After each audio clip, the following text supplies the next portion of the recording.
Hey everyone, today we're talking about the villain of the week, Vicky Shotbolt. If you heard anything about the Steam lawsuit, she's the proposed class representative.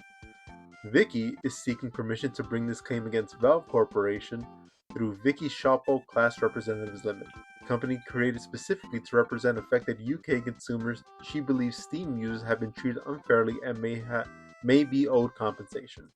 Now, to say that this lawsuit is going to blow up in their face is an understatement. It's kind of crazy how naive they kind of are in this. But let's talk more about this. Let's go into the lawyers.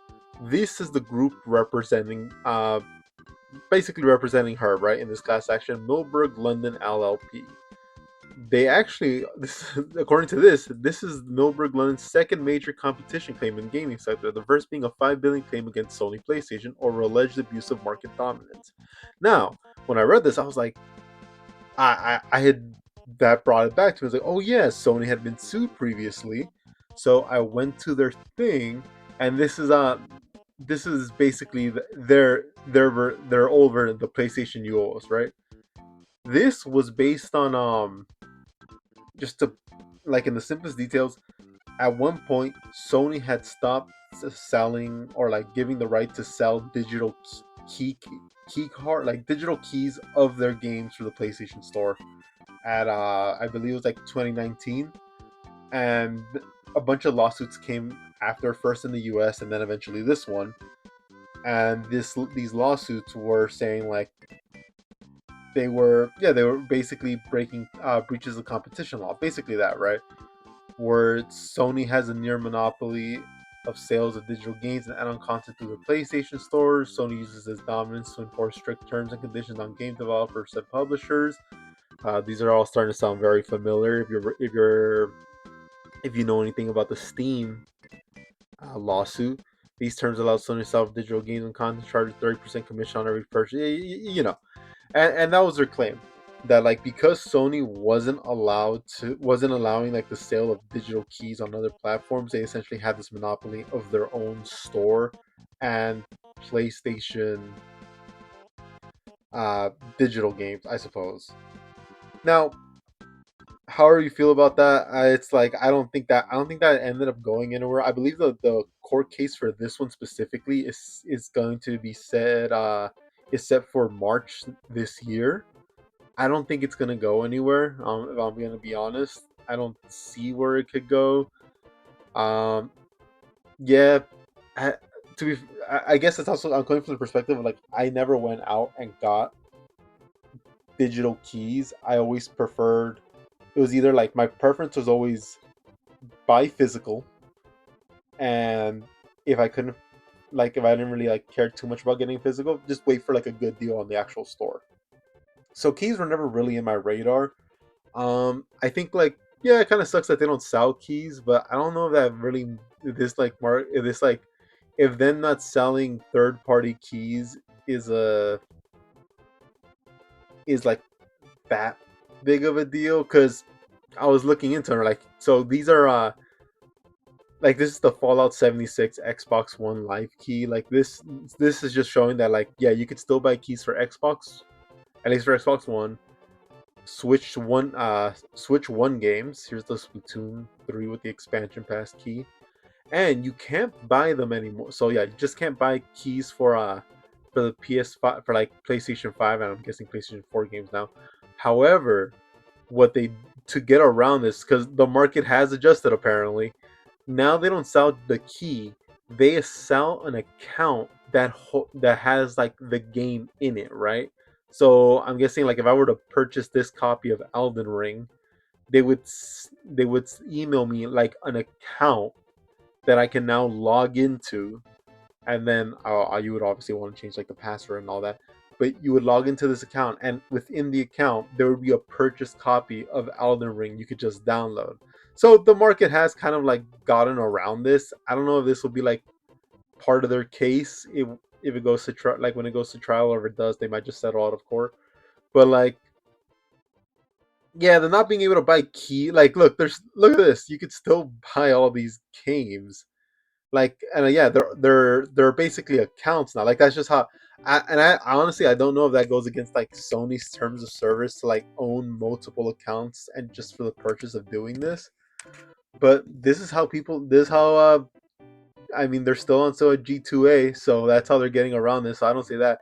But let's move on to the Steam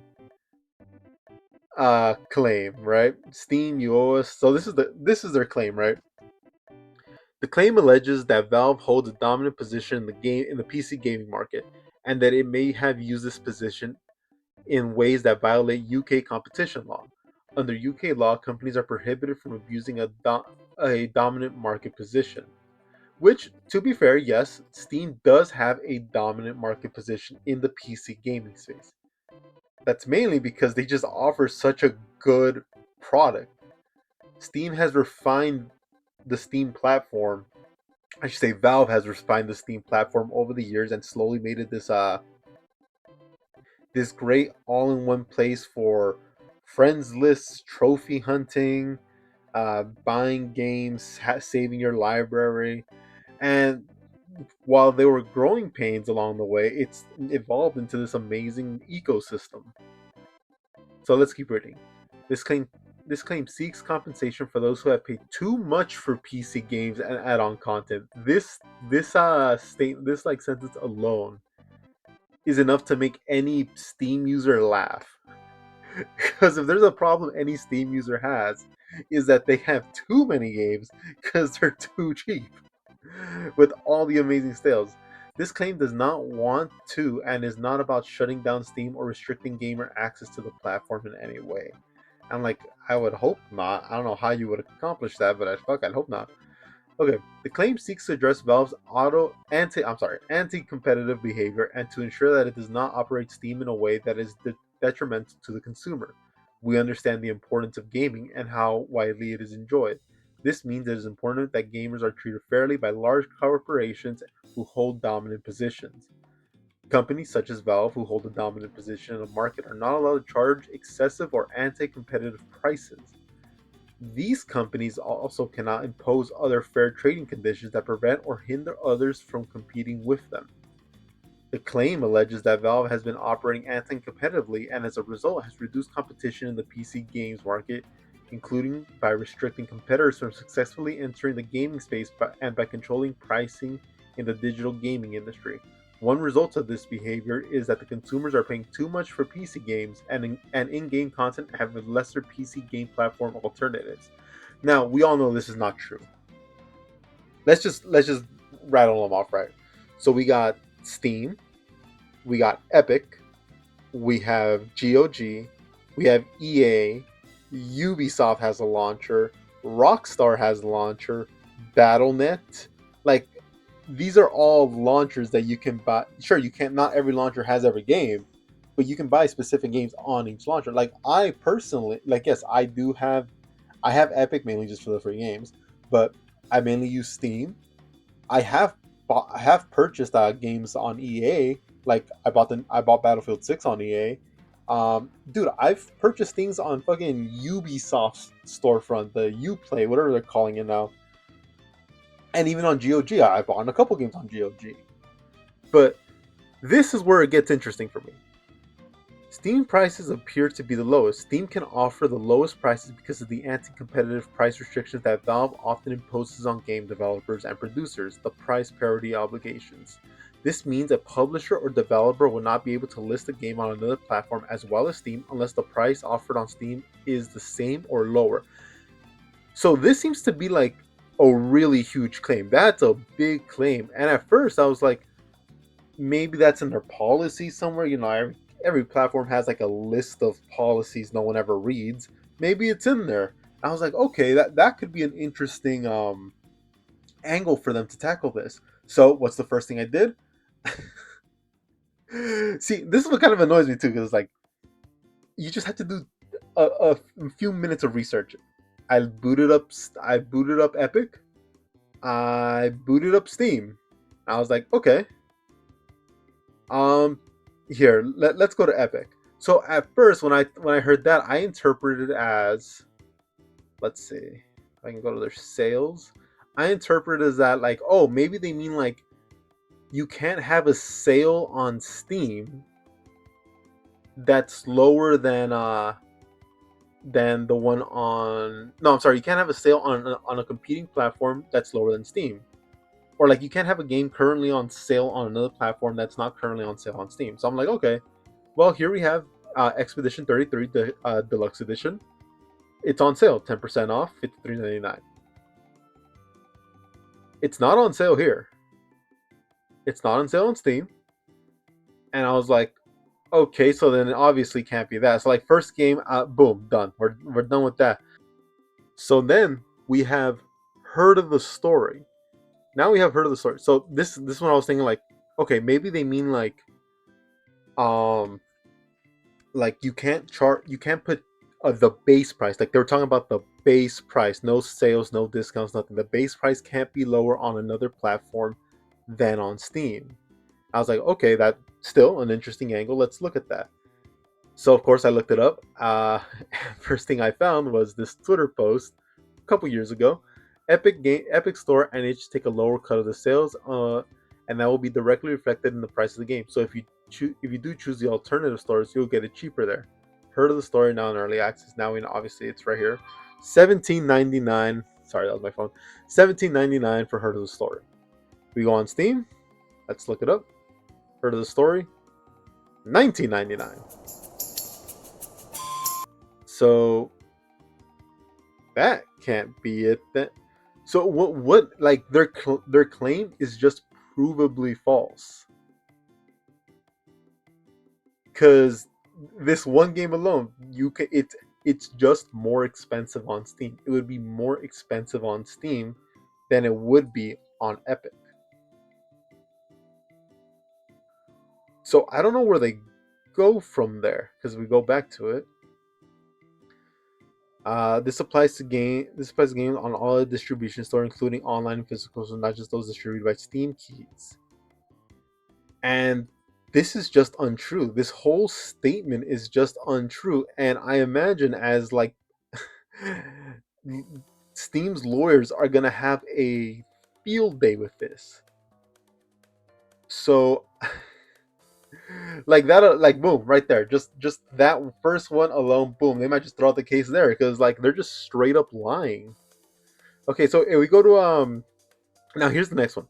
It is not possible to offer add-on content on other distribution platforms for cheaper or at an earlier time.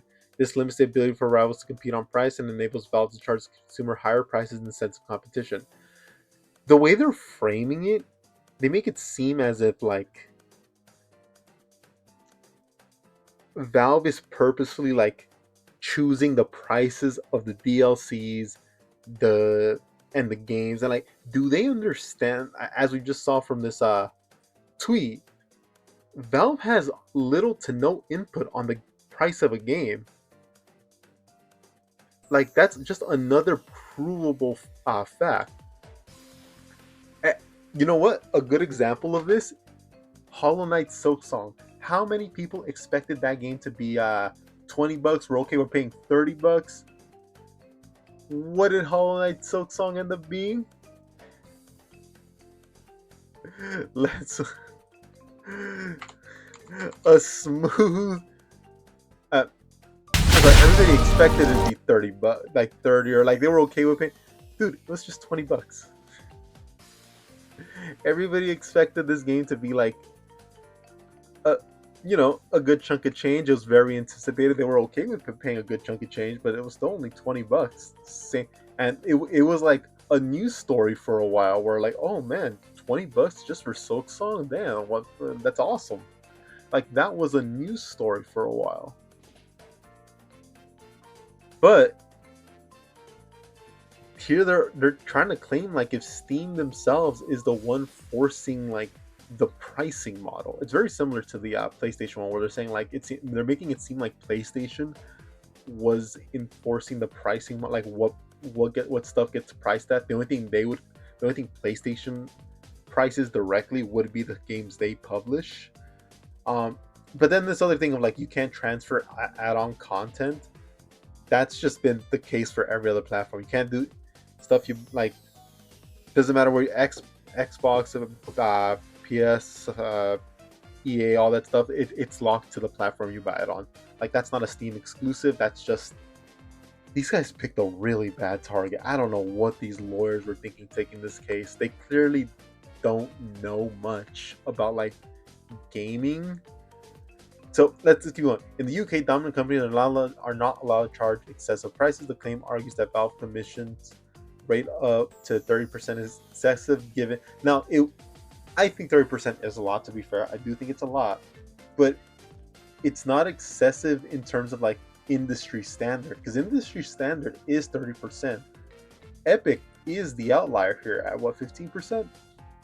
They are the outlier here. So, dude, they don't have anything. I mean, these guys are just making clowns of themselves at this point. It's pretty funny. Um, you guys have any thoughts about this? Leave it in the comments. Uh, this poor woman's getting dragged. Well, I wouldn't say poor woman. She's kind of getting what she deserves. She doesn't. They don't. She gives me the same like she's the founder and CEO of Parents. So I went into it and I was like, it gives me the same vibes as like Moms for Liberty. It gives me like that like similar kind of vibes. So she's getting dragged through the mud this week. That's fine. Um, all right, yeah, that's about it, guys. Have a good one. If you enjoyed the commentary, I mean, leave your own comments down there. See what do you think about this? Do you think how badly is Steam going to just crush these idiots? All right, see you guys.